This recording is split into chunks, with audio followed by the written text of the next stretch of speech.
You copy people more than you realize. Someone crosses their arms, and a minute later, yours are crossed too. A friend starts using a phrase, and somehow it becomes part of your vocabulary. Someone laughs in a certain way, and after enough time around them, you start sounding a little like them. It can feel fake when you notice it, but the strange part is that you usually are not choosing to do it. Your brain is constantly adjusting to the people around you, and psychology suggests that this unconscious copying may help social interactions feel smoother. In 1999, psychologists Tanya Chartrand and John Bargh demonstrated what they called the Chameleon Effect. Participants interacted with another person who repeatedly rubbed their face or shook their foot. Without being told to copy anything, participants tended to perform more of the same behavior themselves. They were not trying to impress anyone. They often did not even realize it was happening. Seeing a behavior can make that same behavior more likely to appear in your own body. But copying is not only about movement. Spend enough time with someone, and you may start matching their speaking rhythm, posture, expressions, or tiny habits. You lean when they lean. Smile when they smile. Lower your voice when they lower theirs. Why would your brain bother? Because matching another person may help create connection. Chartrand and Bargh also found that interactions felt smoother and partners were liked more when mimicry occurred. A few years later, Jessica Lakin and Tanya Chartrand found that people with a stronger goal to connect with someone showed more unconscious mimicry. People who had just failed to connect socially also mimicked more afterward. That is the surprising part. Your copying system appears to become more active when connection matters. Think about what that would mean outside a laboratory. You meet a new group.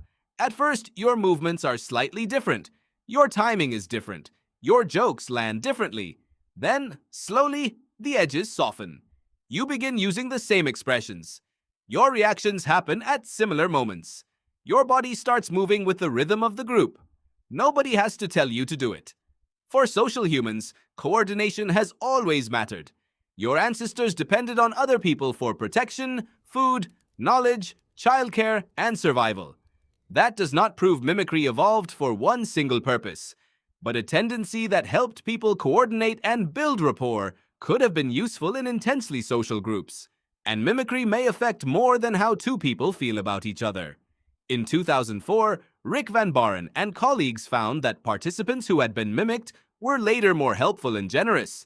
The effect even extended beyond the person who had copied them. Something as small as matching another person's movements seemed to shift social behavior. This helps explain why close friends can begin to look synchronized without noticing. Why couples develop shared expressions. Why a new coworker gradually picks up the group's mannerisms. Why you sometimes leave a conversation using a word you almost never used before. Your brain is not necessarily stealing someone else's personality, it is adapting. And there is an important difference between unconscious mimicry and deliberately pretending to be someone you are not. One is a quiet automatic adjustment, the other is a conscious performance. The first happens constantly. You can even notice the opposite effect when someone refuses to match the room. Imagine everyone speaking quietly while one person stays unusually loud, or everyone relaxing while one person remains rigid and distant. Nothing is technically wrong, but something feels slightly off. Your social brain notices rhythm. That does not mean you should copy everyone around you. Mimicry changes with context, relationships, goals, and the people involved. And automatic copying is not a magic trick that guarantees someone will like you. It is simply one of the subtle ways human behavior can become synchronized. So the next time you catch yourself using your friend's phrase, matching someone's posture, or laughing in a way that suddenly sounds suspiciously familiar, you do not need to wonder where your personality went. You are still you. Your brain is just doing something humans are remarkably good at: finding the rhythm of the people around them. You copy people more than you realize, and sometimes that may be part of how you connect with them.